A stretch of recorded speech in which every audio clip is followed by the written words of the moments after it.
What do you do when the employer paycheck goes away in retirement? You have to rethink income. We show you how right now on Retiring Today.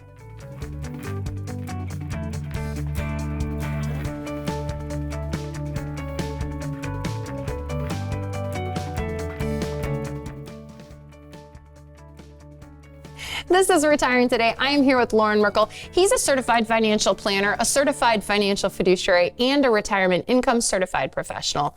Loren, every day you sit down with people and they're getting ready to retire. They're excited, but they also have to kind of get ready for a bit of a mindset shift. They're excited and the conversations are a lot of fun because we think about what's on the other side, but you're right. The things that we think about retirement planning and all the decisions we think we have to make and the answers we have to come up with, oftentimes reality looks a lot different. And there's a lot of different reasons for that, whether it's the studies that we read or things that we hear on the news or what our coworkers' experience were, or maybe even siblings' experiences were. We find out what is our decision-making process, and the outcomes can be and most likely will be different.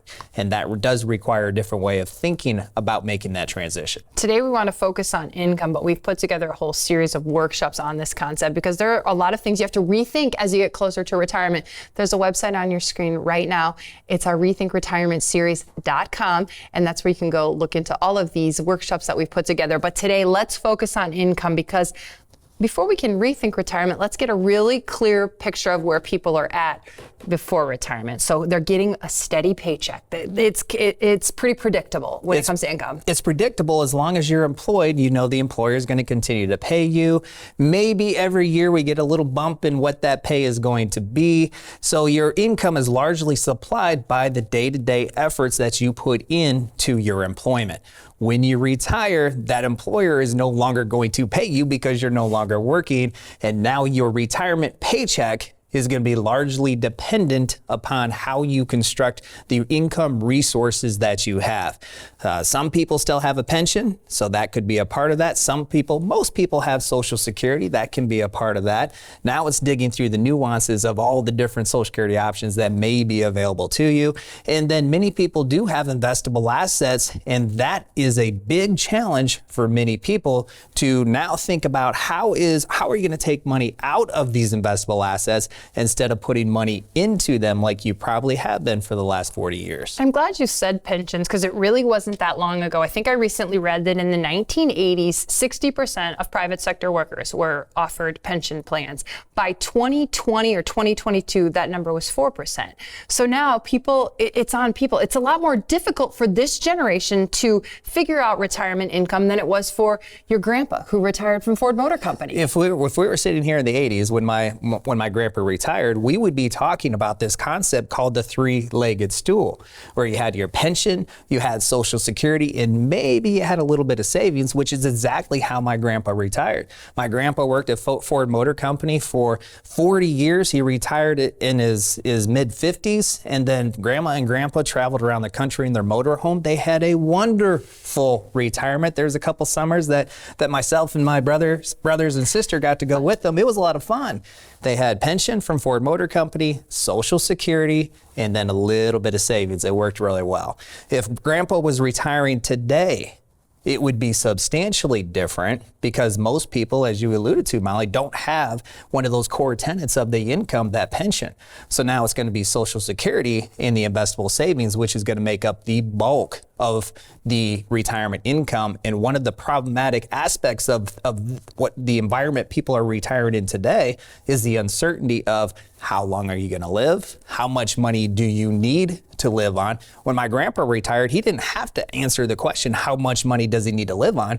He was living on the income coming in, the pension and the Social Security income. Now you have to determine how much money can you spend now today and still have confidence that you're not going to run out of money before you run out of time. Yeah, and when you have a pension, you have maybe a couple of options of how to take that money. When you have a 401k or a 403b and then you leave retirement, you've got all kinds of options with what to do with the money, where to take it from, how to take the money. It's just a lot to figure out. There's a lot to figure out, and there's a lot of strategies out there that people write about and talk about that you can get easily mixed up with. How do those strategies work? Do they work? Should they work? Like the 4% rule. You take your Social Security, you have $1 million in your investable assets. Let's take 4% out of your $1 million of investable assets, which means that's $40,000 of income, and maybe increase that each year with inflation, and that will sustain for the next 20, 30, 40 years, maybe, but how do you really know? Yeah, that's one of those rules of thumb. I think if you look up retirement income, that one comes up. Another thing I read a lot is you need $1 million, $2 million, $3 million to retire. That gets confusing for people as they're trying to make sense of this. I was in a visit recently, and I was working with an individual, and we got done with his plan. And he wants to retire at the end of the year, spend about $6,000 a month, and we showed him where the income was going to come from, how long that was going to last. He's age 100. When he's age 100, he still has plenty of money left over, so there should not be a real concern of him running out of money. But we got done reviewing the plan, and he kind of sat back, and he was like, so I don't need $3 million to retire? I said, no. I said, what? He goes, I don't need $3 million. I read I needed $3 million in order to successfully retire. And that's all the type of information that you have to sort through to determine, is that applicable to me? Do I need $3 million to retire? What does that really look like? The fact is, most people in this country retire with far less than $3 million, and they have a fantastic or can have a fantastic retirement. Okay, I think we've done a good job of outlining some of the concerns that people have and some of the stuff that they're hearing when it comes to retirement income. So, ready to shift some minds here. Let's shift it. Have people rethink retirement to put them in a better position. So, what mindset shift number one we want to talk about today is taking Social Security. I think a lot of people think the day I retire is the day I take Social Security. Yeah, because we do read a lot of articles that say, let's take it right away as soon as you possibly can, which for most people is age 62. So if you retire at 62, you know you're eligible for this benefit you've been paying into for the last 40 years, and you're like, okay, it's time to get some money back, especially when you see the studies that say by the year 2032 or 2034, Social Security is going to go broke or be reduced by 25%. You hear and see all of those different things, so you're thinking, should I take it? Should I not take it? On the other side, you see articles that say you need to wait as long as you possibly can, because from your full retirement age all the way up until 70, you get an 8% guaranteed increase on lifetime income. So you would be crazy not to wait as long as you can. And so there's all these different types of thoughts around Social Security. And when you really look into it, you have up to 81 different options when it comes to selecting Social Security. So how do you know which of those 81 different options is right for you? And if you're married, then you have even more options, and it can be even more complex. I didn't want you to give me more choices. I wanted you to narrow this thing down for me. I don't necessarily have to take Social Security the day that I retire, but generally, are you saying it's across the board? Some people take it a lot longer after the trial. Some people wait till 70. Some people 65, because I'm thinking 65 is a number a lot of people get fixated on. There's a lot of factors that go into when you should take your Social Security. It's going to be your health status, because that's going to directly impact your life expectancy, which is going to directly impact the return on your Social Security investment. It's going to be your cash flow requirements, not only at retirement, but maybe 5, 10, 15 years into retirement, what those projections look like. It's also going to be dependent upon what other income sources do you have? Do you have a pension? How much investable assets do you have to also deliver income? So we look at all the different income levers that you have, whether it's your pension, certainly Social Security, and investable assets. And then we determine, based on all these other factors, cash flow, life expectancy, etc., this would be the best time for you to take your Social Security, and here's the strategy of what that looks like. And then one of the things we do for the families that we work with is we will file those Social Security benefits for them, because that's one of the overlooked aspects of Social Security. Okay, you know what you want to take. Now you have to go get it done. Yeah, I'm sure. I'm just guessing it's not super easy. It can be difficult. Now it's easy for us because we do it over and over and over. You can file online, and there's some nuances and complexities to that. You can call them. It used to be you could go down to the Social Security Administration and file in person. They really don't like that much anymore. So there's different ways you can do it, but because we do it over and over and over, it's much easier for the families and individuals that we serve for us just to do it. And here's what I liked. I heard you say the 81 different options, but you were able to narrow it down. It started up here and we were able to get here. If we answer a few questions, we look at a few factors in your life, we really can help you make the decision that will maximize this benefit for you. Yeah, nobody wants to look at all 81 different options. That's our job. So what we do is we take all the factors into consideration and narrow the 81 different options down to a manageable subset and say, here's maybe your top 5 options. And if you elected this option, here's how it would impact your short-term retirement plan and your long-term retirement plan. But what if you made this decision? Here's how it would impact short-term, long-term. And then once you see the real outcome, short and long-term, that Social Security decision becomes way easier than it was on the onset. So you may be wondering, how will your Social Security decision impact you? You can talk directly with a retirement planner about it. Schedule a 15-minute retirement checkup call right now by going to merkleretire.com. Right there, there's a calendar. You can choose a time and a date that works for you and talk about Social Security or anything that is on your mind when it comes to retirement. 2 more ways to rethink income in retirement next.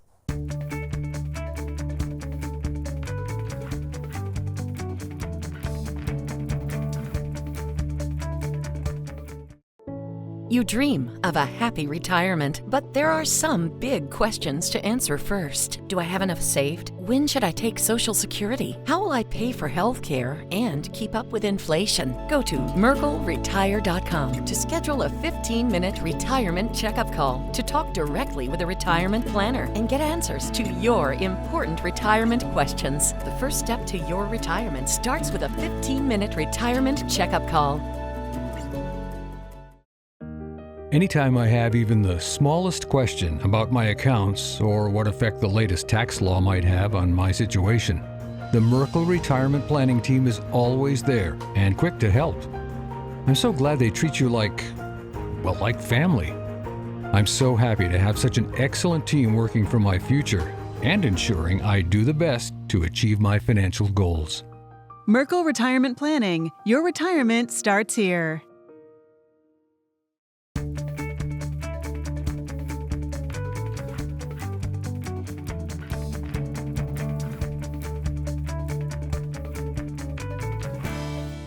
I'm here with Loren Merkle, and this is Retiring Today. Welcome back. We are talking about why retirement is a mindset shift. Our first mindset shift was we're talking about taking Social Security, rethink Social Security. Our next mindset shift is don't use rules of thumb. Loren, you talked about it. When you look up retirement information, there are a lot of rules of thumb out there, and you caution people on using those when it comes to planning a 20 or 30-year retirement. But it's so tempting, Molly, especially when we're doing something we've never done before, like deliver income that our lifestyle is dependent on from our investable assets. 4%, I got $1 million in my portfolio, 4%, that's $40,000. That's easy math, I can do that. The problem with that is that may work out, but it also may not work out. And when we're talking about your lifestyle for the rest of your life, 20 to 30 years, you want to be as certain as you possibly can that it will work out. What do we mean by that? Let's say you are employing that 4% rule. You have $1 million. But we go through a really poor market cycle, kind of like what we did at the turn of the century. The year 2000, the market was down. 2001, the market was down. 2002, the market was down, which is why a lot of people had to come out of retirement or postpone their retirement if they were dependent upon a rule of thumb like the 4% rule. And then we take the next decade, 2010. Well, we just came off the heels of 2008. A lot of people didn't recuperate from 2008 for maybe 5, 6, 7 years. So now we're looking at 2015, 16, 17 before they were back to even, let alone making money. And that could work. The 4% rule could work in that type of decade. But here we are in another decade, and the market is all over the place, bouncing all over the place. And the 4% rule doesn't account for that market variation because the 4% rule is based on a stock bond portfolio with some kind of assumed rate of return, but it's not accounting for what happens if the market goes down 30%. The average portfolio in 2022 of 401k plans, I think it was according to Fidelity, said the average 401k plan was down 23%. If you're retired, depending upon income, your portfolio is down 23% and you're taking money out to live on, something has to give. So it's either your lifestyle, you have to take less out, or you're running the risk of running out of money before you run out of time. When I read about these rules of thumb too, they talk about taking some certain amount out, again, whether it's 4%, 3%, 5%. And when I look at it, I think, well, spending isn't a straight line in retirement. I mean, you know that better than anyone else. You help people spend and save all the way through and invest through retirement. It's got its ups and downs. Yeah, you set your budget for retirement. Let's say you think your lifestyle over the course of your retirement, or at least when you start, is going to be $6,000 a month. Well, that's just your expenditures on a monthly basis. That does not usually account for, you have to replace a car, maybe you have to replace a couple cars, maybe you replace a roof. It doesn't typically account for those one-time bigger expenses, which you have to account for some way, somehow. So again, incorporating that 4% rule, you have $1 million, you're taking 4% out. Even if the market's doing okay, that will account for your monthly expenditures. But what are you going to do when you need $40,000 for the new car? Because that will deplete from the $1 million, and maybe the market won't catch up with that depletion of the account. And that's in an okay market. We go through a really poor market, and this is what creates, or at least adds to, a lot of the fear, a lot of the concern of retirees, because you really get one shot to get it right. And a lot of these decisions that you have to make, like what strategy you're going to take, what strategy you're going to use to take money out of your portfolio, at some point, you don't have another shot to get that right. There is room for some mistakes, but you can't make really big mistakes or it will have a lasting impact, probably for the rest of your life. So I have a pretty good understanding of why I don't want to use rules of thumb when it comes to my retirement, but what do I want to use? How do I plan for income in retirement? This is where the customization comes into play, because, and think about it from the standpoint that this is your retirement. It's not your neighbor's retirement. It's not your coworker's retirement. It is definitely not your parents' retirement. This is your retirement.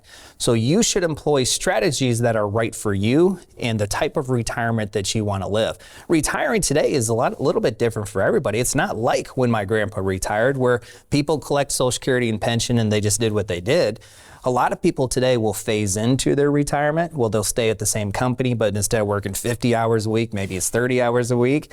Some people will leave their career that they've been in for the last 20 to 30 years, and they'll work part-time doing something completely different. Or they'll emphasize volunteer work, where all of that is going to require a different set of planning, not necessarily principles, but strategies and tactics to account for what you want your lifestyle to look like, what you really want to accomplish and deliver you purpose as you go to and then through your type of retirement. And when you were talking about some of your concern with the 4-point rule and you were talking about the markets, I was kind of thinking too, that would happen to people when their portfolios are down if they were heavily invested in the market or maybe too heavily invested in the market. My point being that customization is maybe having some money in the market, but maybe in some other spots that are a little less risky. Yeah, that's the other consideration we haven't even talked about yet. We're talking about taking money out, but that's going to directly influence, that plan is going to directly influence how you invest your portfolio, which is what a lot of people haven't considered before.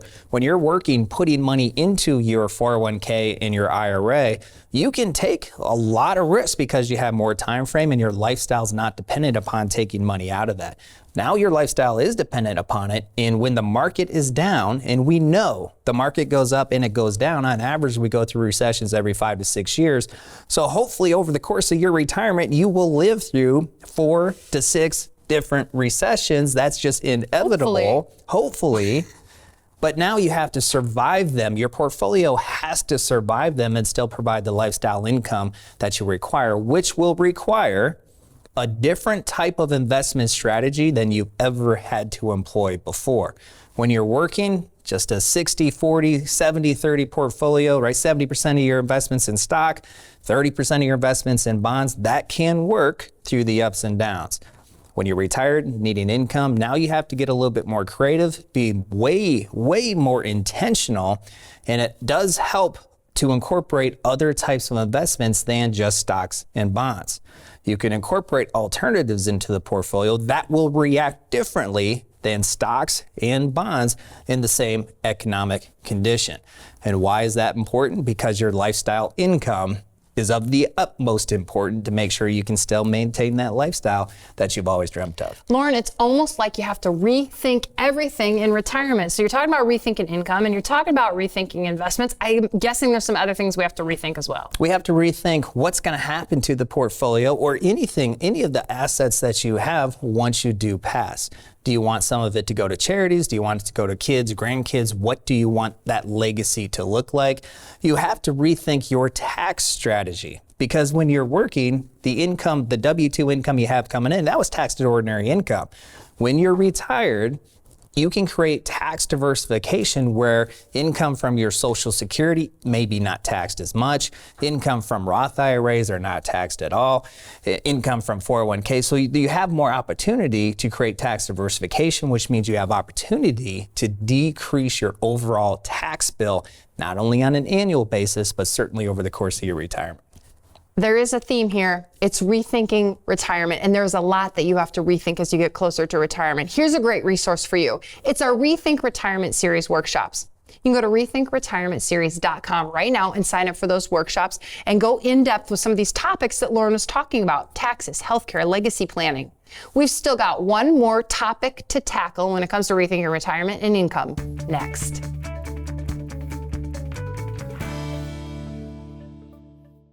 Do I have enough saved for retirement? When should I take Social Security? Which Medicare option is best? How do I plan for inflation? Sometimes the road to retirement starts with more questions than answers. We're here to help. Join us for our upcoming Journey to Retirement workshop. Get answers and start your retirement journey with confidence. Our online workshop includes information on Secure Act 2.0 and changing retirement rules. Visit retirewithmerkle.com to register for an upcoming workshop. Your retirement journey starts now. The Merkle Retirement Planning Team provides personable and professional expertise unrivaled in this area. They include us in every step of the planning process. The peace of mind provided to us by the Merkle team allows us to fully enjoy this special time of our lives. Instead of feeling snakebit, we feel confident that with the Merkle Retirement Planning Team at our sides, we can navigate any challenge that comes our way. Merkle Retirement Planning. Your retirement starts here.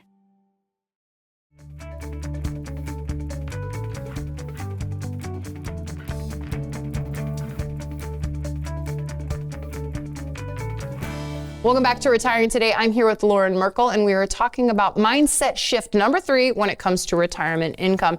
And that shift, Loren, is know your numbers. The numbers is what's going to supply the income and really a lot of the financial confidence that you're going to experience or not experience as you go through retirement. That's why it is pivotal for you to know your numbers and understand what those numbers actually mean to you. These numbers in retirement can be deceptive. Going back to that $1 million example, that's all in a pre-tax IRA, which means part of that IRA is still owned by the IRS, because when you take income from the IRA, that's not all yours. You have to pay the IRS. Depending upon the state that you live in, you might have to pay your state as well.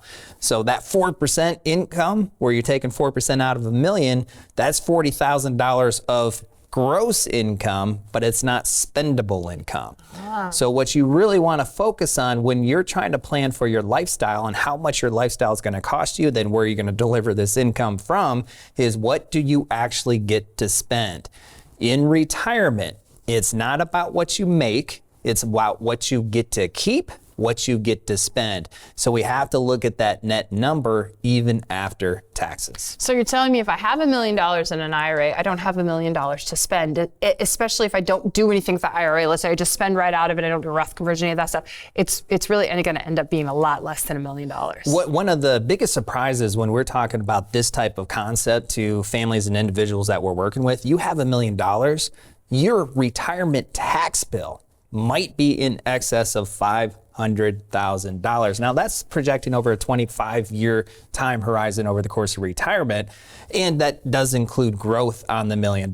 So it's not like you only have $500,000 of the $1 million to spend, but your retirement tax bill can be significant. The good news is that there's steps that you can employ, strategies that you can employ to help decrease that retirement tax bill and increase your spendable income. And one more number that's important is your lifestyle. And a lot of people for a long time when they're getting close to retirement, haven't had to think about a budget for a while. You know, they're in the high They don't wage want to earning think years. about it. They have more disposable income. But as you get a little closer to retirement, it's a good idea to have at least an idea of about how much you might need to spend each month. We need to have some kind of working number of what that's going to look like. And sometimes people just can't come up with it because they haven't had to for the last 15 years.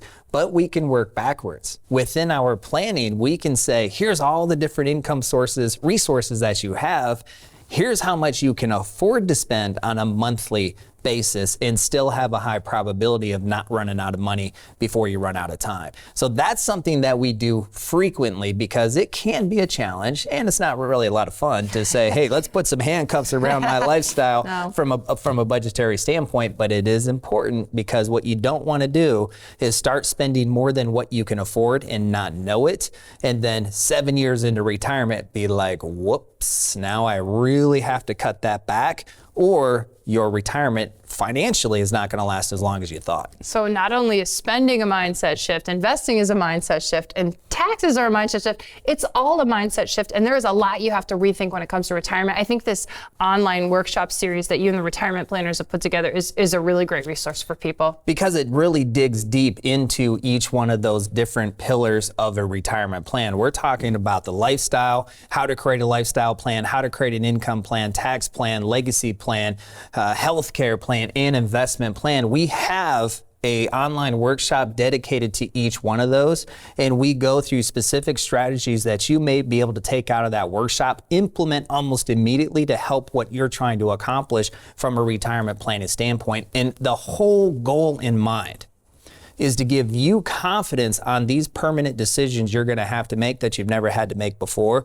So you're not waking up 5 years into retirement and saying, whoops, I wish I would have known that, or I wish I would have made that decision. You're making these decisions when you have to make these decisions with confidence and knowing that you've done your due diligence the best that you can as you have to make these decisions. I think that's why the legacy planning workshop has been so popular, because you go over those 3 often overlooked legacy planning documents that people need to know about. So much confusion. A lot of people have a will. Many people have an outdated will.